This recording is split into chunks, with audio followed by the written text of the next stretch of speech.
Hi hello welcome to my channel. ಯಾರೆಲ್ಲ ಭಾಗ 1ರಿಂದ ಭಾಗ 3 ತನಕ ನೋಡಿಲ್ಲ, ಈ ಕೂಡಲೇ ನೋಡಿ, ತುಂಬ ಇಂಟ್ರೆಸ್ಟಿಂಗ್ ಆಗಿದೆ. ನನ್ನ ಕ್ಷಮಿಸುವೆಯಾ ಭಾಗ 4. ಪವಿತ್ರ ಆಂಟಿ ಅಪ್ಪನ ಬಳಿ ಮಾತನಾಡಿದ್ದನ್ನು ನೋಡಿ ಆದಿತ್ಯ ನನಗೆ ಕರೆ ಮಾಡಿ ತಿಳಿಸಿದರು. ನನಗೆ ಅವರು ಏನು ಮಾತನಾಡಿದರು ಎಂದು ತಿಳಿಯುವ ಕುತೂಹಲವಿತ್ತು. ರಾತ್ರಿ ನಾನು ಆಸ್ಪತ್ರೆಗೆ ಬಂದಾಗ ಆಂಟಿ ನನ್ನನ್ನು ಕರೆದುಕೊಂಡು ಮುಂದಿದ್ದ ಉದ್ಯಾನವನಕ್ಕೆ ಬಂದರು. ಪುಟ್ಟ, ನಿನ್ನ ಹತ್ರ ಒಂದು ಮುಖ್ಯವಾದ ವಿಷಯ ಮಾತನಾಡಬೇಕು ಎಂದರು. ಅದನ್ನು ನಿರೀಕ್ಷಿಸಿದ್ದ ನಾನು, ಹೇಳಿ ಆಂಟಿ ಎಂದೆ. ನನ್ನನ್ನು ಪಕ್ಕಾ ಕೂರಿಸಿಕೊಂಡವರು, 23 ವರ್ಷದ ಹಿಂದೆ ಸೀತಾ ನನ್ನ ಬಳಿ ಬಂದಾಗ ಅವಳು 4 ತಿಂಗಳ ಗರ್ಭಿಣಿ. ಅವಳನ್ನು ನನ್ನ ಕಾಲೇಜ್ ಹೊರಗೆ ನೋಡಿದಾಗ ನನ್ನ ಹೃದಯ ಬಾಯಿಗೆ ಬಂತು. ಅಷ್ಟು ಕೆಟ್ಟ ಸ್ಥಿತಿಯಲ್ಲಿ ಇದ್ದಳು.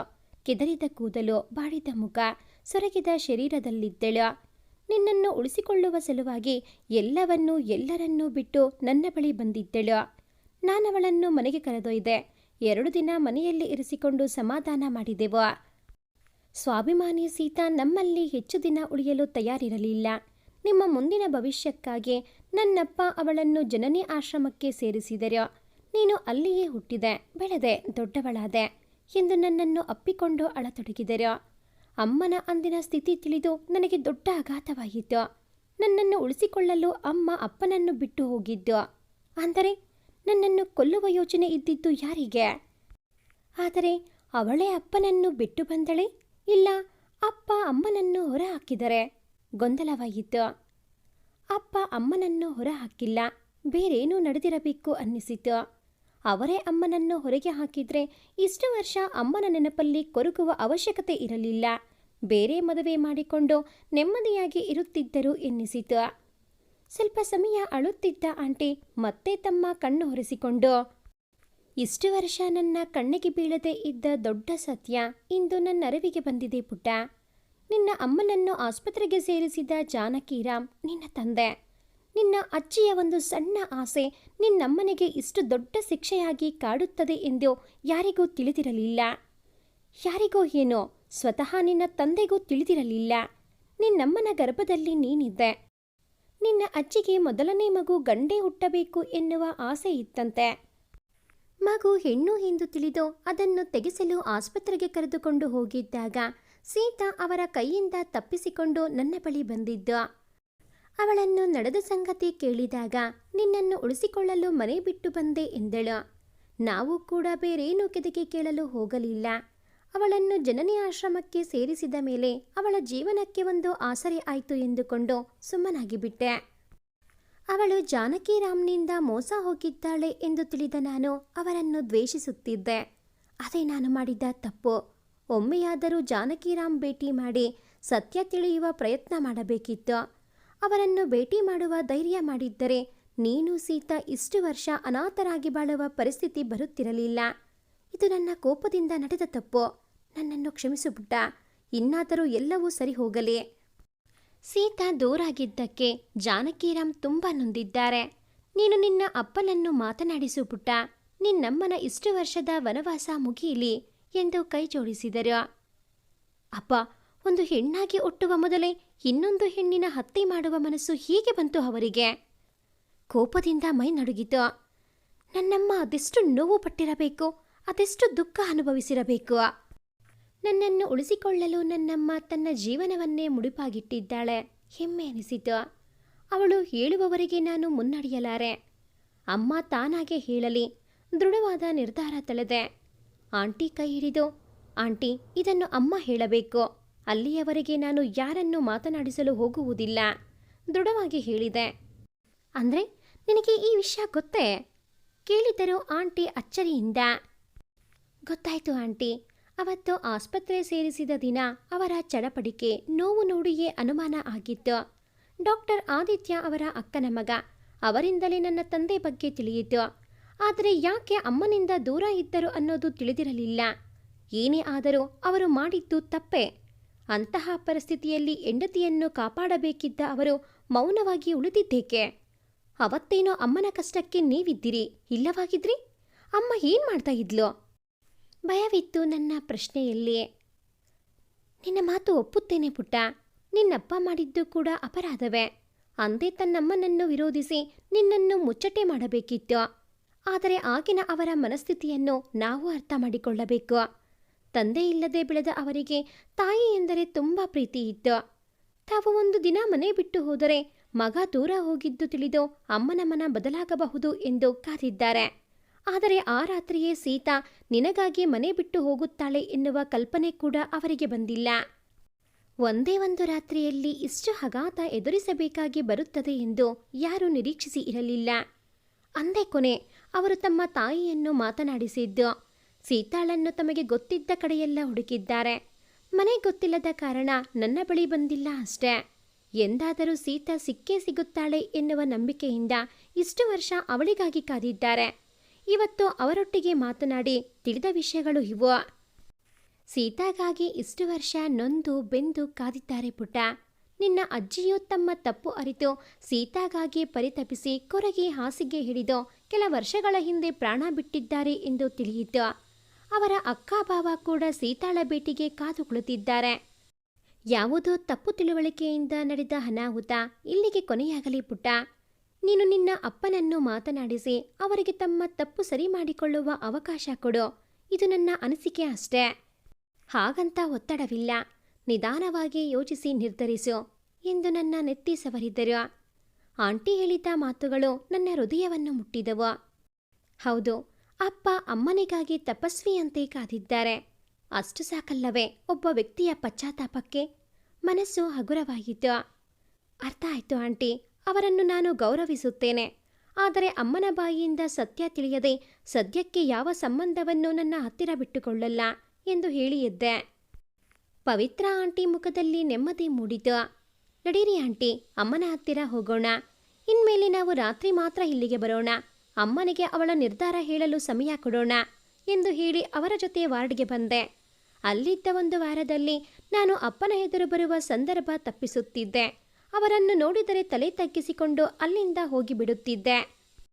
ಅವರ ಮುಖ ನೋಡಿದರೆ ನನ್ನ ಮನಸ್ಸನ್ನು ನಿಯಂತ್ರಿಸಲು ಆಗದೆ ಎಲ್ಲಿ ಸೋತು ಬಿಡುತ್ತೇನೋ, ಎಲ್ಲಿ ಅವರ ಎದೆಗೊರಗಿ ಅತ್ತು ಬಿಡುವೆನೋ ಎಂದು ಹಾಗೆ ಮಾಡುತ್ತಿದ್ದೆ. ಆದರೆ ಅಪ್ಪ ನನ್ನನ್ನು ತಪ್ಪು ತಿಳಿದುಕೊಂಡರು. ನಾನವರನ್ನು ತಿರಸ್ಕರಿಸಿ ಹಾಗೆ ಹೋಗುತ್ತಿದ್ದೆ ಎಂದುಕೊಂಡರು. ಅದನ್ನು ಆದಿತ್ಯ ಹತ್ತಿರ ನೋವಿನಿಂದ ಹೇಳಿಕೊಂಡಿದ್ದು ನನಗೆ ತಿಳಿಸಿದಾಗ ನನಗೆಷ್ಟು ನೋವಾಯಿತು ಗೊತ್ತಾ. ಆದರೂ ಅಮ್ಮ ತಾನಾಗೆ ಪರಿಚಯ ಹೇಳುವವರೆಗೆ ಅದನ್ನು ಸಹಿಸಿಕೊಳ್ಳಲೇಬೇಕಿತ್ತು. ಮೊದಲು ಅಮ್ಮ ಮಾತನಾಡಲಿ ಆದಿತ್ಯ, ಅದಕ್ಕಾಗಿ ಕಾಯ್ತಾ ಇದ್ದೀನಿ. ಅಮ್ಮ ಇವರೇ ನಿನ್ನಪ್ಪ ಎಂದ ದಿನ ನನ್ನಂತಹ ಅದೃಷ್ಟವಂತೆ ಇನ್ನಿಲ್ಲ ಎಂದುಕೊಳ್ಳುವೆ. ಅಪ್ಪನನ್ನು ಗಟ್ಟಿಯಾಗಿ ಅಪ್ಪಿ ನನ್ನ ಇಷ್ಟು ವರ್ಷದ ಕೊರತೆಯನ್ನು ತುಂಬಿಕೊಳ್ಳುವ ಆಸೆ ಎಂದು ಆಸೆಗಣ್ಣುಗಳಿಂದ ಹೇಳುವುದನ್ನೇ ನೋಡುತ್ತಿದ್ದರು ಆದಿತ್ಯ. ಆದಷ್ಟು ಬೇಗ ಆ ದಿನವೂ ಬರುತ್ತದೆ ಸಂಜು, ನಿನ್ನಾಸೆಗಳೆಲ್ಲವೂ ಈಡೇರುತ್ತವೆ ಎಂದವರ ಧ್ವನಿಯಲ್ಲಿ ನನ್ನ ಆಸೆಗಳನ್ನು ಈಡೇರಿಸುವ ನಿರೀಕ್ಷೆ ಇತ್ತು. ಅಮ್ಮ ತಾನಾಗಿಯೇ ಹೇಳದೆ ಅವಳನ್ನು ಬಲವಂತಪಡಿಸುವ ಇಚ್ಛೆ ನನಗಿರಲಿಲ್ಲ. ಅವಳು ಕಲಿಸಿದ ಸಂಸ್ಕಾರವೇ ಅಂತಹುದು. ಯಾವುದನ್ನು ಬಲವಂತವಾಗಿ ಪಡೆಯಬಾರದು ಎಂದೇ ಹೇಳಿಕೊಟ್ಟು ಸಾಕಿದ್ದಳು ನನ್ನನ್ನು. ಅಮ್ಮ ಅಲ್ಲಿ ಇದ್ದಷ್ಟು ದಿನವೂ ಯಾವುದೇ ಸತ್ಯ ನುಡಿಯಲಿಲ್ಲ. ಕೊನೆಯ ಪಕ್ಷ ಅಪ್ಪ ಕೂಡ ಆದಿತ್ಯ ಹತ್ತಿರ ಏನೊಂದು ಹೇಳಿಕೊಳ್ಳಲಿಲ್ಲ. ನಮಗೆ ಇದರಿಂದ ನಿರಾಸೆಯಾಗಿತ್ತು. ಆದರೆ ಅವಳ ಮುಖದಲ್ಲಿ ಹೊಸ ಕಾಂತಿ ಹುಟ್ಟಿತ್ತು. ಇಷ್ಟು ವರ್ಷದಿಂದ ನಾನು ನೋಡುತ್ತಿದ್ದ ಅಳುವ ಕಣ್ಣುಗಳು ಈಗ ಲವಲವಿಕೆಯಿಂದ ನಗುತ್ತಿದ್ದವು. ಅವಳ ಶರೀರದಲ್ಲಿ ನವಚೈತನ್ಯ ತುಂಬಿತ್ತು. ಆದಿತ್ಯ ನಾನು ಅವಳನ್ನು ಮನೆಗೆ ಕರೆದುಕೊಂಡು ಹೋಗಿ ಮುಂದಿನ ಯೋಜನೆ ನಡೆಸಲು ತಯಾರಾದೆವು. ಮನೆಗೆ ಹೋಗಿ ಅಪ್ಪ ಬಂದು ಅಮ್ಮನನ್ನು ಭೇಟಿ ಮಾಡುವಂತೆ ಮಾಡುವ ನಿರ್ಧಾರಕ್ಕೆ ಬಂದೆವು. ಪವಿತ್ರ ಆಂಟಿಯು ನಮ್ಮ ಯೋಜನೆಯ ಭಾಗವಾದರು. ಅದರಂತೆ ಅಮ್ಮನನ್ನು ಮನೆಗೆ ಕರೆದುಕೊಂಡು ಹೋದೆವು. ಮನೆಗೆ ಹೊರಡುವ ದಿನ ಅಮ್ಮನ ಮುಖದಲ್ಲಿ ನೋವಿತ್ತು. ಅಪ್ಪನನ್ನು ಬಿಟ್ಟಿರುವ ನೋವು ಮತ್ತೆ ಅವಳ ಮುಖದಲ್ಲಿ ಕಾಣಿಸಿಕೊಂಡಿತ್ತು. ನನಗೆ ಸ್ಪಷ್ಟವಾಗಿತ್ತು. ಅಮ್ಮನ ನಿರೀಕ್ಷೆ ಅವಳ ರಾಮ್ ಎಂದು. ಆದರೆ ಅವಳಾಗಿಯೇ ಬಾಯಿ ಬಿಟ್ಟು ಹೇಳಲಿ ಎಂದು ಸಮಾಧಾನ ತಂದುಕೊಂಡೆ. ಮನೆಗೆ ಬಂದ ಮರುದಿನ ನಾನು ಆಫೀಸ್ಗೆ ಹೋಗುವ ನೆಪ ಮಾಡಿದೆ. ಆದಿತ್ಯ ಹೇಳಿದ್ದ ಯೋಜನೆಯಂತೆ ಅಪ್ಪನಿಗೆ ಕರೆ ಮಾಡಿದೆ. ಸರ್, ನೀವು ಬಂದು ಅಮ್ಮನ ಹತ್ತಿರ ಮಾತನಾಡಿ. ಅವಳು ಹೇಳುವವರೆಗೂ ನಾನು ನಿಮ್ಮನ್ನು ಅಪ್ಪ ಎನ್ನಲಾರೆ ಎಂದೆ. ಗಂಟಲು ಉಬ್ಬಿ ಮುಂದೆ ಮಾತನಾಡಲು ಆಗದೆ ಕರೆ ಸ್ಥಗಿತ ಮಾಡಿದೆ. ಅಪ್ಪನನ್ನು ಸರಿ ಎನ್ನುವಾಗ ನನಗೆಷ್ಟು ನೋವಾಯಿತು. ಇನ್ನು ಅಪ್ಪನಿಗೆ ಎಷ್ಟು ನೋವಾಗಿರಬಹುದು ಎನ್ನುವ ಅಂದಾಜು ಕೂಡ ಮಾಡಲು ಸಾಧ್ಯವಿತ್ತೇ ನನಗೆ. ಅಪ್ಪ ಅಮ್ಮನನ್ನು ಮನೆಗೆ ಬಂದು ಭೇಟಿ ಮಾಡುವಂತೆ ನೋಡಿಕೊಂಡೆವು. ಅಪ್ಪನನ್ನು ಅಮ್ಮನ ಜೊತೆ ಇರಲು ಬಿಟ್ಟು ಪವಿತ್ರ ಆಂಟಿ ಕೂಡ ಹೊರಗೆ ಹೋದರು. ಅಲ್ಲೇನಾಯಿತು ತಿಳಿಯಲಿಲ್ಲ. ಇತ್ತ ಆದಿತ್ಯ ನನ್ನನ್ನು ಮನೆಗೆ ಕರೆದುಕೊಂಡು ಹೋದರು. ನನಗೆ ಅತ್ತೆ ಮಾವನನ್ನು ನೋಡುವ ಮನಸ್ಸಿರಲಿಲ್ಲ. ಎಷ್ಟಾದರೂ ನನ್ನನ್ನು ಗರ್ಭದಲ್ಲಿ ಕೊಲ್ಲಲು ಯತ್ನಿಸಿದವರಲ್ಲವೇ, ಅವರನ್ನು ಹೇಗೆ ಎದುರಿಸುವುದು ಎನ್ನಿಸಿತು. ಅಮ್ಮನ ಜೊತೆಯೇ ಮೊದಲು ಎಲ್ಲರೂ ಸರಿ ಹೋಗಲಿ ಎನ್ನುವುದು ನನ್ನ ಆಶಯ ಆಗಿತ್ತು. ಅಮ್ಮ ಅಪ್ಪ ಇಷ್ಟು ವರ್ಷ ಮಾಮನ ನೋವಿಗೆ ಅವರ ಪಾಲೇ ಹೆಚ್ಚು ಎಂದು ಕೊರಗುತ್ತಿದ್ದರು. ಸಂಜು, ಅತ್ತೆ ನೀನು ಸಿಕ್ಕಿದ್ದು ತಿಳಿದಾಗಿನಿಂದ ನಿನ್ನನ್ನು ನೋಡಲು ಹಠ ಹಿಡಿದಿದ್ದಾರೆ. ನೀನೊಮ್ಮೆ ಅವರನ್ನು ಮಾತನಾಡಿಸೋ ಪ್ಲೀಸ್ ಎಂದು ಆದಿತ್ಯ ಹೇಳಿದಾಗ ನಿರಾಕರಿಸಲು ಮನಸ್ಸಾಗಲಿಲ್ಲ. ಅಲ್ಲಿಗೆ ಹೋದಾಗ ತಿಳಿಯಿತು ನನಗಾಗಿ ಅಮ್ಮನಿಗಾಗಿ ಅವರೆಷ್ಟು ಪರಿತಪಿಸುತ್ತಿದ್ದಾರೆ ಎಂದು. ನನ್ನನ್ನು ನೋಡಿದ್ದೆ ಶ್ರುತಿ ಅತ್ತೆ ಬಾಚಿ ಅಪ್ಪಿಕೊಂಡು ತುಂಬ ಅತ್ತರು. ಇನ್ನು ಪೂರ್ತಿಯಾಗಿ ಮೂಡದ ನಿನ್ನ ಜೀವ ತೆಗೆಯಲು ಒಂದು ಹೆಣ್ಣಾಗಿ ನಾನು ಮುಂದಾಗಿ ಬಿಟ್ಟೆ. ಇದರಿಂದ ನನ್ನ ತಮ್ಮನ ಪ್ರಾಣವಾಗಿದ್ದ ಮುಗ್ಧ ಸೀತಾಳನ್ನು ಇಷ್ಟು ವರ್ಷ ಜೀವನ ಸಂಘರ್ಷದಲ್ಲಿ ಒಂಟಿಯಾಗಿ ನರಳುವಂತೆ ಮಾಡಿಬಿಟ್ಟೆ. ನಿನ್ನನ್ನು ತಂದೆಯ ವಾತ್ಸಲ್ಯದಿಂದ ವಂಚಿತಳಾಗುವಂತೆ ಮಾಡಿಬಿಟ್ಟೆ. ನನ್ನನ್ನು ಕ್ಷಮಿಸು ಪುಟ್ಟ ಎಂದು ಬಿಕ್ಕಿ ಬಿಕ್ಕಿ ಅತ್ತರು. ನನಗೆ ಅವರ ಅಳು ನೋಡಿ ತುಂಬ ನೋವಾಯಿತು. ಅವರನ್ನು ಹೇಗೆ ಸಮಾಧಾನ ಮಾಡುವುದೋ ತಿಳಿಯದೆ ನಿಂತುಬಿಟ್ಟೆ. ಇನ್ನು ಸದಾನಂದ ಮಾವ ನನಗೆ ಕೈ ಮುಗಿದು ಕ್ಷಮಿಸುವಂತೆ ಕೇಳಿಕೊಂಡಾಗ ನಾನು ನಡುಗಿ ಹೋದೆ. ನಾನೊಬ್ಬ ಜೀವ ಉಳಿಸುವ ವೈದ್ಯನಾಗಿ ಒಂದು ಜೀವ ಹೊರ ಜಗತ್ತಿಗೆ ಜೀವಂತವಾಗಿ ಬರದಂತೆ ತಡೆಯಲು ನೋಡಿದ ನನ್ನಂತಹ ಪಾಪಿ ಇನ್ನೊಬ್ಬ ಇಲ್ಲಮ್ಮ. ಅದರಿಂದ ತನ್ನ ಹೆಂಡತಿ ಮೇಲೆ ಜೀವ ಇಟ್ಟುಕೊಂಡಿದ್ದ ರಾಮ್ ಇಷ್ಟು ವರ್ಷ ನರಳುವ ಹಾಗೆ ಮಾಡಿದ್ದ ನನ್ನನ್ನು ಹೇಗಮ್ಮ ನಿಮ್ಮಮ್ಮ ಕ್ಷಮಿಸುತ್ತಾಳೆ ಎಂದು ಹೇಳುತ್ತಾ ಕಣ್ಣೀರು ಸುರಿಸಿದಾಗ ನಾನೇನು ಹೇಳುವಂತಿದ್ದೆ. ಎಲ್ಲವೂ ವಿಧಿಲಿಖಿತ. ಆ ಭಗವಂತ ಆಡಿಸುವ ನಾಟಕದ ಪಾತ್ರಧಾರಿಗಳಲ್ಲವೇ ನಾವು. ಅವನೇ ಸೂತ್ರಧಾರಿ. ಅವನಿಲ್ಲದೆ ಹುಲ್ಲುಕಟ್ಟಿಯೂ ಅಲುಗದು. ಅಂತಹುದರಲ್ಲಿ ನಮ್ಮ ಜೀವನ. ಒಟ್ಟಿನಲ್ಲಿ ಹೇಳುವುದಾದರೆ ಆ ದೇವರ ಸೂಚನೆ ಬರುವವರೆಗೆ ನಾವು ಕಾಯಲೇಬೇಕಿತ್ತು. ಅತ್ತೆ ಮಾವ ತಮ್ಮ 23 ವರ್ಷಗಳು ಅಪ್ಪನ ಜೀವನ ಹಾಳು ಮಾಡಿದ ಕೊರಗಿನಲ್ಲೇ ಕಳೆದದ್ದು ಅರ್ಥವಾಗಿತ್ತು. ಇದಕ್ಕಿಂತ ಹೆಚ್ಚಿನ ಪ್ರಾಯಶ್ಚಿತ್ತ ಇನ್ಯಾವುದೂ ಇಲ್ಲ ಅನ್ನಿಸಿತು. ಪೂರ್ಣ ಮನಸ್ಸಿನಿಂದ ಅವರನ್ನು ಕ್ಷಮಿಸಿಬಿಟ್ಟೆ. ಮನಸ್ಸು ಎಷ್ಟು ನಿರಾಳವಾಯಿತು ಗೊತ್ತಾ. ಅಮ್ಮ ಆಗಾಗ ನನಗೆ ಹೇಳ್ತಾ ಇದ್ದ ತಿಳುವಳಿಕೆಯ ಮಾತು ನೆನಪಾಯಿತು. ಜೀವನದಲ್ಲಿ ತಪ್ಪು ಮಾಡದವರು ಯಾರೂ ಇರಲ್ಲ. ಒಂದಲ್ಲ ಒಂದು ತಪ್ಪು ಎಲ್ಲರೂ ಮಾಡಿಯೇ ಮಾಡುತ್ತಾರೆ. ಆದರೆ ತನ್ನ ತಪ್ಪು ಅರಿತು ಯಾರು ಪ್ರಾಯಶ್ಚಿತ್ತ ಮಾಡಿಕೊಳ್ಳುವ ಇಚ್ಛೆ ಹೊಂದಿರುತ್ತಾರೆಯೋ ಅವರನ್ನು ಕ್ಷಮಿಸುವುದರಿಂದ ಮನಸ್ಸು ಹಗುರವಾಗುತ್ತದೆ ಎಂದು ಅದು ನನಗೆ ಇಂದು ಅರ್ಥವಾಯಿತು. ಅವರಿಬ್ಬರ ಜೊತೆ ಸ್ವಲ್ಪ ಹೊತ್ತಿದ್ದು ಅವರನ್ನು ಸಮಾಧಾನ ಮಾಡಿದೆ. ಅತ್ತೆ ಸಿಹಿ ಅಡಿಗೆ ಮಾಡಿ ತಮ್ಮ ಕೈಯಾರೆ ನನಗೆ ತುತ್ತಿಟ್ಟು ತಿನ್ನಿಸಿದರು. ಮಾವ ಅಪ್ಪ ಅಮ್ಮನ ಮದುವೆ ಫೋಟೋಗಳನ್ನು ತೋರಿಸಿದರು. ನಿನ್ನ ಅಮ್ಮನ ಹಾಗೆಯೇ ಇದ್ದೀಯಾ ಎಂದು ಅತ್ತೆ ನನ್ನನ್ನು ಮುದ್ದಿಸಿದಾಗ ನನಗೆ ತುಂಬ ಖುಷಿಯಾಯಿತು. ಅದಕ್ಕೆ ಇರಬೇಕು, ನನ್ನನ್ನು ನೋಡಿದ ಮೊದಲ ದಿನ ಅಪ್ಪ ಅಚ್ಚರಿಯಿಂದ ನನ್ನ ಮುಂದೆ ಬಂದು ನಿಂತದ್ದು. ಆದಿತ್ಯ ನನಗೆ ಮನೆಯ ಪ್ರತಿಯೊಂದು ಜಾಗದ ಪರಿಚಯ ಮಾಡಿಸಿದರು. ಅಪ್ಪನ ಕೋಣೆಯಲ್ಲಿದ್ದ ಅಮ್ಮನ ದೊಡ್ಡ ಫೋಟೋ ನೋಡಿ ನನಗೆ ಕಣ್ತುಂಬಿ ಬಂತು.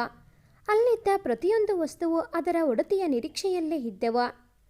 ಸಾಕು ಅತ್ತಿತ್ತು ಸಂಜು, ಇನ್ನು ನೀನು ಅತ್ತೆ ಇಲ್ಲಿಗೆ ಬರುವುದಷ್ಟೇ ಬಾಕಿ ಎಂದರು ಆದಿತ್ಯ. ನನ್ನವರೆಲ್ಲ ಸಿಕ್ಕರು ಎನ್ನುವ ಸಂಭ್ರಮ ನನ್ನಲ್ಲಿ ಮನೆ ಮಾಡಿತು. ಆ ದಿನ ನಾನು ಮರೆಯಲಾರದ ದಿನ. ಆದಿತ್ಯ ನನ್ನನ್ನು ಮನೆಗೆ ಬಿಡಲು ಬಂದರು. ದಾರಿ ಮಧ್ಯೆ ಒಂದು ಪಾರ್ಕ್ ಹತ್ತಿರ ಕಾರನ್ನು ನಿಲ್ಲಿಸಿದರು. ಸಂಜು, ನಿನ್ನ ಹತ್ರ ಮಾತನಾಡಬೇಕು ಬಾ ಎಂದು ಕರೆದರು. ನಾನು ಅವರ ಹಿಂದೆ ನಡೆದೆ. ಇಬ್ಬರು ಒಂದು ಕಲ್ಲು ಬೆಂಚಿನ ಮೇಲೆ ಕುಳಿತೆವು. ಆದಿತ್ಯ ನನ್ನನ್ನು ನೋಡಿ, ನನಗೆ ಸುತ್ತಿ ಬಳಸಿ ಮಾತನಾಡಲು ಇಷ್ಟವಿಲ್ಲ ಸಂಜು. ನೀನು ನನ್ನ ಪ್ರೀತಿಯ ಅತ್ತೆ ಮಾಮನ ಮಗಳು ಎಂದು ತಿಳಿದ ಕ್ಷಣವೇ ನನ್ನ ಹೃದಯ ನಿನಗಾಗಿ ಮಿಡಿಯಲು ಪ್ರಾರಂಭಿಸಿತು. ಜೀವನ ಪೂರ್ತಿ ನನ್ನ ಹೃದಯದ ಮಿಡಿತ ತಪ್ಪದಂತೆ ನನ್ನ ಜೊತೆಯಾಗುವಿಯಾ ಎಂದು ಕೇಳಿದರು. ನನಗೆ ಏನು ಹೇಳಬೇಕು ಆ ಕ್ಷಣಕ್ಕೆ ತಿಳಿಯಲಿಲ್ಲ. ಇದ್ದಕ್ಕಿದ್ದ ಹಾಗೆ ಅವರು ತಮ್ಮ ಪ್ರೇಮದ ನಿವೇದನೆ ಮಾಡಿಕೊಳ್ಳಬಹುದು ಎನ್ನುವ ಸೂಚನೆಯೂ ನನಗಿರಲಿಲ್ಲ. ಅವರ ಕಣ್ಣುಗಳನ್ನೇ ದಿಟ್ಟಿಸಿದೆ. ಅಲ್ಲಿದ್ದ ಪ್ರೀತಿಯ ಸೆಲೆ ನನ್ನನ್ನು ಪರವಶಗೊಳಿಸಿತು. ನೀವು ಕೇಳಿದ್ದು ಕೊಡುತ್ತೇನೆ, ಮಾತು ತಪ್ಪುವುದಿಲ್ಲ ಎಂದು ನಾನು ಕೊಟ್ಟಿದ್ದ ಮಾತು ನೆನಪು ಮಾಡಿದ್ದ ಕಣ್ಣುಗಳು ಅವು. ಅದೇ ನಿರೀಕ್ಷೆಯೇ ಆದಿತ್ಯಗೆ ಇದ್ದಿದ್ದು. ಹೃದಯದಲ್ಲಿ ತಂಪಾದ ಭಾವ ಸುಳಿಯಿತು. ನೀವು ಹೀಗೆ ಇದ್ದಕ್ಕಿದ್ದ ಹಾಗೆ ಕೇಳಿದರೆ ನನಗೆ ಏನು ಹೇಳಬೇಕು ತಿಳಿಯುತ್ತಿಲ್ಲ. ನನಗೆ ಯೋಚಿಸಲು ಸ್ವಲ್ಪ ಸಮಯ ಕೊಡಿ ಎಂದು ಅವರ ಕಣ್ಣು ತಪ್ಪಿಸುತ್ತಾ ಹೇಳಿದೆ. ಅವರನ್ನು ಒಪ್ಪದೇ ಇರಲು ಕಾರಣ ಏನಿತ್ತು ನನ್ನ ಬಳಿ? 15 ದಿನದ ಒಡನಾಟದಲ್ಲಿ ಒಮ್ಮೆಯೂ ನನ್ನತ್ತ ಅಸಭ್ಯ ವರ್ತನೆ ತೋರಿರಲಿಲ್ಲ. ಒಳ್ಳೆಯ ಮನಸ್ಸಿನ ಹೃದಯವಂತ. ಇಷ್ಟು ವರ್ಷ ನನ್ನಪ್ಪನ ಜೊತೆ ಇದ್ದು ಅವರ ಒಂಟಿತನಕ್ಕೆ ಮದ್ದಾಗಿದ್ದವ. ಅವರ ನೋವಿನ ಭಾರ ಕಡಿಮೆ ಮಾಡಲು ಯತ್ನಿಸಿದವ. ನನ್ನಮ್ಮನನ್ನು ನನಗಾಗಿ ಉಳಿಸಿಕೊಟ್ಟವ. ಮನೆಯವರೆಲ್ಲರ ಮನಸ್ಸಿನ ದುಗುಡ ಕಳೆದವ. ಎಲ್ಲಕ್ಕಿಂತ ಹೆಚ್ಚಾಗಿ ನನ್ನ ಮನಸ್ಸು ತಿಳಿಯಾಗುವವರೆಗೆ ಸಂಯಮದಿಂದ ಕಾದು ತನ್ನ ಮನಸ್ಸಿನ ಇಚ್ಛೆ ಹೇಳಿಕೊಂಡವ. ನೇರ ನನ್ನ ಹೃದಯದೊಳಗೆ ಇಳಿದಿದ್ದ. ಆದರೆ ಅದನ್ನು ಹೇಗೆ ಹೇಳಲಿ? ಸಂಕೋಚ ನನ್ನನ್ನು ಅಪ್ಪಿತು. ನನ್ನ ಮೌನದಲ್ಲಿ ಆದಿತ್ಯಗೆ ಉತ್ತರ ಗೊತ್ತಾಯಿತು ಅನ್ನಿಸುತ್ತೆ. ನಸುನಕ್ಕು okay, take your own time ಎಂದು ಹೇಳಿ ಕಾರಿನತ್ತ ನಡೆದರು. ಹೃದಯ ತಜ್ಞನ ಮುಂದೆ ಗಂಭೀರವಾಗಿರುವ ನಾಟಕ ಕಷ್ಟ ಎನಿಸಿತು. ಆದರೂ ಸುಮ್ಮನೆ ನಡೆದೆ. ಆದಿತ್ಯ ನನಗಾಗಿ ಕಾರಿನ ಬಾಗಿಲು ತೆರೆದು ನಿಂತರು. ನಾನು ತಲೆ ತಗ್ಗಿಸಿಕೊಂಡು ಕಾರು ಹತ್ತಿ ಕುಳಿತೆ. ಆದಿತ್ಯ ನನ್ನತ್ತ ನೋಡದೆ ಕಾರು ಚಲಾಯಿಸಿದರು. ನಾನು ಅವರನ್ನು ಆಗಾಗ ಓರೆ ನೋಟದಲ್ಲಿ ನೋಡುತ್ತಿದ್ದೆ. ಅವರು ಗಂಭೀರವಾಗಿರುವ ಪ್ರಯತ್ನ ಮಾಡುತ್ತಿದ್ದರು, ನಾನು ಕೂಡ. ಆದರೆ ಇಬ್ಬರಿಗೂ ಅದು ಸಾಧ್ಯವಿರಲಿಲ್ಲ. ಮನೆಯ ಹತ್ತಿರ ಬಂದೆವು. ಆದಿತ್ಯ, ಮತ್ತೆ ನಮ್ಮ ಭೇಟಿ ಎಂದರು. ನಾನು ಕಾರಿನ ಬಾಗಿಲು ತೆರೆಯುತ್ತಾ ಕಾಲ್ ಮಾಡುತ್ತೇನೆ ಎಂದು ಹೇಳಿದೆ. ಕಾರಿನಿಂದ ಇಳಿಯಲು ಬಾಗಿಲು ತೆರೆಯುವ ಮುನ್ನ, ಅಮ್ಮ ಅಪ್ಪನ ವಿಷಯ ನನಗೆ ಹೇಳಿದ್ದ ಕ್ಷಣವೇ ನಾನು ನಿಮ್ಮ ಪ್ರಶ್ನೆಗೆ ಉತ್ತರ ಕೊಡುತ್ತೇನೆ ಆದಿತ್ಯ ಎಂದೆ. ನಸುನಕ್ಕ ಆದಿತ್ಯ, ಸರಿ ಆಗಿದ್ರೆ ಆ ಕ್ಷಣ ಎಂದೇ ಬರಲಿ ಎಂದು ಆಶಿಸುತ್ತೇನೆ ಎಂದು ಉಲ್ಲಾಸದಿಂದ ಹೇಳಿದರು. ಅವರಿಗೆ ನನ್ನ ಉತ್ತರ ಗೊತ್ತಿತ್ತು. ನಕ್ಕವಳೆ ಕಾರಿನಿಂದ ಕೆಳಗಿಳಿದೆ. ಆದಿತ್ಯ ನನಗೆ ಕೈ ಆಡಿಸಿ ಅಲ್ಲಿಂದ ಹೊರಟರು. ಕಾರು ಕಣ್ಮರೆಯಾಗುವವರೆಗೂ ಅಲ್ಲೇ ನಿಂತಿದ್ದು ನಂತರ ಮನೆಯೊಳಗೆ ನಡೆದೆ. ಮನೆಯಲ್ಲಿ ವಾತಾವರಣ ಗಂಭೀರವಾಗಿತ್ತು. ಪವಿತ್ರ ಆಂಟಿ ಹೊರಡಲು ತಯಾರಾಗಿದ್ದರು. ನಾನವರನ್ನು ರೈಲ್ವೆ ಸ್ಟೇಷನ್ಗೆ ಬಿಡಲು ಹೊರಟೆ. ದಾರಿಯಲ್ಲಿ ನಡೆದದ್ದನ್ನು ಹೇಳಿದೆ. ಅವರಿಗೆ ತುಂಬ ಸಂತೋಷವಾಗಿತ್ತು. ಇನ್ನಾದರೂ ನೀನು ಸೀತಾ ನಿಮ್ಮವರನ್ನು ಸೇರುತ್ತೀರಾ ಎನ್ನುವುದೇ ನನಗೆ ನೆಮ್ಮದಿ ತರುವ ವಿಷಯ ಪುಟ್ಟ. ಒಳ್ಳೆಯದಾಗಲಿ ಎಂದು ತಲೆ ಸವರಿ ಹರಿಸಿದರು. ಆಂಟಿಯನ್ನು ಟ್ರೈನ್ ಹತ್ತಿಸಿ ಮನೆಗೆ ಬಂದೆ. ಅಮ್ಮ ಅಳುತ್ತಾ ಕುಳಿತಿದ್ದಳು. ಮೊದಲ ಬಾರಿ ಧೈರ್ಯವಾಗಿ ಅಳುತ್ತಿದ್ದಳು ನನ್ನಮ್ಮ. ನನಗೆ ಖುಷಿಯಾಯಿತು. ಅಳುವುದಕ್ಕೆ ಧೈರ್ಯ ಮಾಡಿದ್ದ ಮೇಲೆ ಸತ್ಯ ನುಡಿಯುತ್ತಾಳೆ ಎಂದು. ಏನಾಯ್ತಮ್ಮ, ಯಾಕೆ ಅಳ್ತಾ ಇದ್ದೀಯಾ? ಮತ್ತೇನಾದರೂ ನೋವಾಗ್ತಾ ಇದೆಯಾ? ಡಾಕ್ಟರ್ ಹತ್ರ ಹೋಗೋಣ್ವಾ ಕೇಳಿದೆ. ಹಾಗೇನೂ ಇಲ್ಲ, ನಿನ್ನ ಹತ್ತಿರ ಮಾತನಾಡಬೇಕು. ಊಟ ಮಾಡು, ಆಮೇಲೆ ಹೇಳ್ತೀನಿ ಎಂದಳು. ನನಗೆ ತುತ್ತಿಟ್ಟ ಅಮ್ಮ ತಾನೂ ಊಟ ಮುಗಿಸಿದಳು. ನಿಧಾನವಾಗಿ ಮಾತನಾಡಿದ್ದಳು. ನಾನು ನಿರೀಕ್ಷೆ ಮಾಡಿದ್ದ ಹಾಗೆ ನುಡಿದಳು. ಸಂಜು, ಒಂದು ಸತ್ಯ ಹೇಳಬೇಕು. ನಾನೇನೂ ಮಾತನಾಡಲಿಲ್ಲ. ಅವಳ ಮುಖ ನೋಡುತ್ತಿದ್ದೆ. ಜಾನಕಿರಾಮ್ ನಿನ್ನ ತಂದೆ ಎಂದು ನಡೆದ ವಿಷಯ ಹೇಳುತ್ತಾ ಬಿಕ್ಕಿದಳ. ಅಬ್ಬಾ, ಕೊನೆಗೂ ಬಾಯಿ ಬಿಟ್ಟಳು ನನ್ನಮ್ಮ. ನೋವು ಹೊರಹಾಕಿ ತನ್ನ ಹೃದಯ ಹಗುರ ಮಾಡಿಕೊಂಡಳ. ಇರಬಹುದು. ಅದನ್ನು ಕೇಳಿ ನನ್ನ ಹೃದಯವೂ ಹಗುರಾಯಿತು. ಇಷ್ಟು ವರ್ಷ ನನ್ನಲ್ಲಿ ಕ್ಷಮೆ ಕೇಳಲು ಕಾಯುತ್ತಿದ್ರಂತೆ. ಅವರನ್ನು ಕ್ಷಮಿಸಿದ್ದೀನಿ. ಅವರ ಜೀವನದಲ್ಲಿ ಇನ್ನು ನಾವು ಹೋಗುವುದು ಬೇಡ ಸಂಜು. ಅವರ ಪರಿವಾರದೊಂದಿಗೆ ನೆಮ್ಮದಿಯಾಗಿ ಇರಲಿ, ಸರಿ ಅಲ್ವಾ ಎಂದವಳ ಮಾತು ಕೇಳಿ ಅಪ್ಪ ಬೇರೆ ಮದುವೆಯಾಗಿದ್ದಾರೆ ಎಂದು ತಿಳಿದಿದ್ದಾಳೆ ಅಮ್ಮ ಎನ್ನುವುದು ಅರ್ಥವಾಯಿತು. ಅಪ್ಪ ಇನ್ನೊಂದು ಮದುವೆ ಆಗಿಲ್ಲ ಎನ್ನುವ ಸತ್ಯ ಹೇಳಿಬಿಡಲಿ ಎಂದುಕೊಂಡೆ. ಬೇಡ ಬೇಡ, ನಾಳೆ ಅಮ್ಮನನ್ನು ಅಪ್ಪನ ಮನೆಗೆ ಕರೆದುಕೊಂಡು ಹೋಗಿ ಅಪ್ಪನ ಬಾಯಲ್ಲೇ ಹೇಳಿಸಬೇಕು ಎಂದು ನಿರ್ಧರಿಸಿದೆ. ನಾನು ಅವಳ ಕೈ ಹಿಡಿದು, ಗೊತ್ತಮ್ಮ, ಅವರು ಬಂದರೂ ಹೋದರೂ ಅದಕ್ಕೆ ಯಾಕೆ ಯೋಚನೆ ಮಾಡೋದು? ನಿನಗೆ ಹೇಗೆ ಸರಿ ಅನ್ನಿಸುವುದೋ ಹಾಗೆ ಆಗಲಿ. ಇಷ್ಟು ದಿನ ಹೇಗಿದ್ದೆವೋ ಹಾಗೆ ಮುಂದೆಯೂ ಇರೋಣ. ಚಿಂತೆ ಮಾಡಬೇಡ. ನಾನು ನಿನಗೆ, ನೀನು ನನಗೆ. ಅಳ್ಬೇಡ ಅಮ್ಮ, ಇಷ್ಟು ವರ್ಷ ಅತ್ತಿದ್ದು ಸಾಕು ಎಂದು ಅವಳ ಕಣ್ಣೀರು ಹೊರಿಸಿದೆ. ಅವಳ ಮುಖದಲ್ಲಿ ಇದ್ದ ಪ್ರಶಾಂತತೆ ನೋಡಿ ನನಗೆ ನೆಮ್ಮದಿ ತಂತು. ಎಷ್ಟು ಮುಕ್ತ ನನ್ನಮ್ಮ ಎನ್ನಿಸಿತು. ಧಾರಾಳವಾಗಿ ತನ್ನ ಜೀವನವನ್ನು ಇನ್ನೊಬ್ಬರಿಗೆ ಕೊಟ್ಟುಬಿಟ್ಟ ಮನಸ್ಸಿನವಳು ಎನ್ನಿಸಿ ಅವಳ ಮೇಲೆ ಮುದ್ದು ಹುಕ್ಕಿತು. ನಾಳೆ ಒಂದು ಕಡೆ ಹೋಗಬೇಕು. ಬೆಳಗಿನ ತಿಂಡಿ ಅಲ್ಲೇ, ಮಲ್ಗು ಅಮ್ಮ ಎಂದು ಹೇಳಿ ನನ್ನ ರೂಮಿಗೆ ನಡೆದೆ. ಅಮ್ಮ ಸಮಾಧಾನದಿಂದ ಎದ್ದು ಹೋಗಿ ಮಲಗಿದ್ದು ಗಮನಿಸಿದೆ. ಹೃದಯ ತಜ್ಞರಿಗೆ ಉತ್ತರ ಕೊಡಬೇಕಿತ್ತು ಎಂದು ನೆನಪಾಯಿತು. ಮೊಬೈಲ್ ತೆಗೆದು ಆದಿತ್ಯಗೆ ಕರೆ ಮಾಡಿದೆ. ನನ್ನ ಕರೆಗಾಗಿ ಕಾಯುತ್ತಿದ್ದರು ಅನ್ನಿಸುತ್ತೆ. ಹೇಳು ಸಂಜು. ಜೇನಿನಲ್ಲಿ ಅದ್ದಿದಂತಿತ್ತು ಧ್ವನಿ. ನನ್ನ ಹೆಸರು ಅವರ ಬಾಯಲ್ಲಿ ಎಷ್ಟು ಚೆನ್ನಾಗಿದೆ ಅನ್ನಿಸಿತು. ನಾಳೆ ನಿಮ್ಮ ಮನೆಗೆ ನಿಮ್ಮ ಅತ್ತೆ, ಅವರ ಮಗಳು ಬರುತ್ತಾರೆ. ಸ್ವಾಗತಿಸಲು ಸಿದ್ಧರಾಗಿ ಎಂದೇ ನಗು ಹಿಡಿದಿಟ್ಟುಕೊಳ್ಳುತ್ತಾ. ಹೌದಾ ಎನ್ನುವ ಸಂತೋಷದ ಧ್ವನಿ ಕಿವಿ ಮೇಲೆ ಬಿತ್ತು. ಆನಂದದಿಂದ ಅರಳಿದ ಆದಿತ್ಯ ಮುಖ ಕಣ್ಮುಂದೆ ಬಂತು. ನನ್ನ ತುಟಿಗಳು ಹರಳಿದವು. ಹಿಂದೆಯೇ ಕರೆ ಸ್ವಗಿತವಾಯಿತು. ಛೆ, ಮಾತನಾಡುವ ಮೊದಲೇ ಕರೆ ನಿಲ್ಲಿಸಿದರು ಎಂದುಕೊಂಡು ಮಲಗುವ ತಯಾರಿ ನಡೆಸಿದೆ. ನಾಳೆ ಹೇಗೆ ಹೋಗುವುದು ಎಂದು ಯೋಚಿಸುತ್ತಾ ದಿಂಬಿಗೆ ಹೊರಗಿದೆ. ಅಪ್ಪ ಎಂದು ಕರೆಯುವ ಗಳಿಗೆ ಬಂತು ಎನ್ನುವ ಖುಷಿಗೆ ನಿದ್ದೆ ಸುಳಿಯಲಿಲ್ಲ. 20 ನಿಮಿಷದಲ್ಲಿ ಮತ್ತೆ ಆದಿತ್ಯನ ಕರೆ ಬಂತು. ಸ್ವಲ್ಪ ಹೊರಗೆ ಬಾ ಸಂಜು ಎಂದರು. ಇಷ್ಟೊತ್ತಿನಲ್ಲಿ ಏನಿವರ ತರಲೆ ಎಂದುಕೊಂಡು ಹೊರಗೆ ಹೋದೆ. ಕಾರಿಗೆ ಒರಗಿಕೊಂಡು ನಿಂತಿದ್ದರು. ಅವರ ಹತ್ತಿರ ಹೋದೆ. ನನ್ನನ್ನು ನೋಡಿ ಒಂದು ಪ್ಯಾಕ್ ನನ್ನ ಕೈಗಿಟ್ಟರು. ಇದು ನನ್ನ ಅತ್ತೆಗೆ, ನನ್ನ ಮಾವನ ಹುಡುಗರೇ ಎಂದರು. ತೆಗೆದು ನೋಡಿದೆ. ಹಳದಿ ಒಡಲಿದ್ದ ಹಸಿರು ಹಂಚಿನ ಮೈಸೂರು ರೇಷ್ಮೆ ಸೀರೆ ತುಂಬ ಚೆನ್ನಾಗಿದೆ. ಇಷ್ಟು ಬೇಗನೆ ಹೋಗಿ ಇದೆಲ್ಲ ತಂದ್ರಾ ಎಂದೆ ಅಚ್ಚರಿಯಿಂದ. ಇದು ಇವತ್ತು ತಂದಿದ್ದೆಲ್ಲ. 23 ವರ್ಷದ ಹಿಂದೆಯೇ ಅತ್ತೆ ತಾಯಿಯಾಗುವ ಸುದ್ದಿ ತಿಳಿದಾಗ ಮಾಮ ತುಂಬ ಆಸೆ ಪಟ್ಟು ತಂದಿದ್ದರಂತೆ. ಆದರೆ ಅದನ್ನು ಧರಿಸುವ ಮುನ್ನ ಏನೆಲ್ಲ ಆಗಿ ಹೋಯಿತು. ಅತ್ತೆ ಸಿಕ್ಕೇ ಸಿಗುತ್ತಾರೆ ಎನ್ನುವ ನಂಬಿಕೆಯಿಂದ ಸೀರೆಯನ್ನು ಜೋಪಾನವಾಗಿ ತೆಗೆದು ಇಟ್ಟಿದ್ರು ಎಂದಾಗ ಅಮ್ಮನ ಮೇಲೆ ಅಪ್ಪನಿಗಿದ್ದ ಅಪರಿಮಿತ ಪ್ರೇಮದ ಅರಿವಾಯಿತು. ಆದಿತ್ಯ ಇನ್ನೊಂದು ಪ್ಯಾಕ್ ನನ್ನ ಮುಂದೆ ಹಿಡಿದರು. ಇದು ನನ್ನ ಸಂಜುಗೆ ನಿನ್ನತ್ತೆ ಕೊಟ್ಟಿರುವ ಉಡುಗೊರೆ ಎಂದರು. ಕಣ್ಣರಳಿಸಿದೆ. ಅವರ ಕಣ್ಣುಗಳಲ್ಲಿ ತುಂಟತನ ಇತ್ತು. ನಿನ್ನ ಉತ್ತರ ನಿನ್ನ ಕಣ್ಣುಗಳಿಂದ ಆಗಲೇ ಸಿಕ್ಕಿತ್ತು.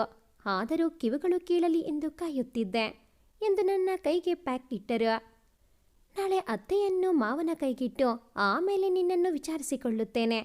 ಇಷ್ಟು ದಿನ ಡಾಕ್ಟರ್ ಆಗಿ ನೋಡಿದ್ದೀಯಾ, ಇನ್ನು ಮಾವನ ಮಗನಾಗಿ ಹೇಗೆ ನಾನು ಎಂದು ತೋರಿಸುತ್ತೇನೆ. ಅಲ್ಲಿಯವರೆಗೆ ನನ್ನ ಕನಸು ಕಾಣು ಎಂದು ಕಣ್ಣೊಡೆದರು. ಅವರ ಮಾತಿಗೆ ನಗು ಬಂತು. ನಕ್ಕು ಬಿಟ್ಟೆ. ನನ್ನ ನಗು ನೋಡಿದ ಆದಿತ್ಯ ನನ್ನನ್ನು ಬಾಗಿಲವರೆಗೆ ಬಿಟ್ಟು ನಕ್ಕಿದ್ದು ಸಾಕು, ಹೋಗಿ ಮಲಗು, ಕನಸಿನಲ್ಲಿ ಬರಬೇಕು ನಾನು ಎಂದರು. ನಾನು ಮನೆಯೊಳಗೆ ಹೋಗಿ ಬಾಗಿಲು ಮುಚ್ಚುವವರೆಗೂ ನೋಡುತ್ತಿದ್ದರು. ನಂತರ ಅಲ್ಲಿಂದ ಹೊರಟರು. ರೂಮು ಸೇರಿದ ನನಗಂತೂ ಅಚ್ಚರಿಯೋ ಅಚ್ಚರಿ. 15 ದಿನಗಳಲ್ಲಿ ಏನೆಲ್ಲ ನಡೆದು ಹೋಯಿತು. ನಾನು ಅಮ್ಮ ಇಬ್ಬರೇ ಎಂದುಕೊಂಡಿದ್ದ ನನಗೆ ಅಪ್ಪ, ಮಾಮ, ಅತ್ತೆ, ಆದಿತ್ಯ ಹೀಗೆ ಎಷ್ಟೊಂದು ಸಂಬಂಧಗಳು ಕೊಂಡಿಗೆ ಬೆಸೆದುಕೊಂಡಿದೆ. ರಾತ್ರಿ ಇಡೀ ಏನು ಉಲ್ಲಾಸದ ಅನುಭೂತಿ. ನಾಳೆ ಅಮ್ಮನ ಜೊತೆಗೆ ಅಪ್ಪನ ಮನೆಗೆ ಹೋಗುವ ಸಂಭ್ರಮ. ಹಾಗೆಯೇ ಆದಿತ್ಯ ಹೃದಯದಲ್ಲಿ ಶಾಶ್ವತ ಸ್ಥಾನ ಪಡೆಯುವ ನಿರ್ಧಾರ. ನೆಮ್ಮದಿಯ ನಿದ್ದೆ ನನ್ನನ್ನು ಅಪ್ಪಿಕೊಂಡಿದ್ದು. ಕನಸಿನಲ್ಲಿ ಆದಿತ್ಯ ಬಂದಿದ್ದು ಮಾತ್ರ ಯಾರಿಗೂ ಹೇಳಲ್ಲ. ಜಾನಕಿರಾಮ್ರವರು 2ನೇ ಮದುವೆ ಆಗಿಲ್ಲ ಎಂದು ಸೀತಾಗೆ ತಿಳಿದರೆ ಅವರು ಹೇಗೆ ರಿಯಾಕ್ಟ್ ಆಗುತ್ತಾರೆ? ನಾಳೆ ಏನೆಲ್ಲ ನಡೆಯಲಿದೆ? ಕಾಯ್ದು ನಿರೀಕ್ಷಿಸಿ. ಭಾಗ 5 ಮುಂದುವರಿಯುತ್ತದೆ. ಭಾಗ 5ರ ನೋಟಿಫಿಕೇಷನ್ಸ್ ನಿಮಗೆ ಬರಬೇಕು ಅಂತ ಅಂದರೆ ಈ ಕೂಡಲೇ ಈ ಚಾನಲ್ಗೆ ಸಬ್ಸ್ಕ್ರೈಬ್ ಆಗಿ. ಹಾಗೆಯೇ ಈ ಒಂದು ಕತೆ ನಿಮಗೆ ಇಷ್ಟ ಆಗಿದ್ದಲ್ಲಿ ಪ್ಲೀಸ್ ಲೈಕ್ ಮಾಡಿ, ಶೇರ್ ಮಾಡಿ, ಹಾಗೆಯೇ ಕಾಮೆಂಟ್ ಮಾಡೋದನ್ನು ಮರಿಬೇಡಿ. Thanks for watching this video.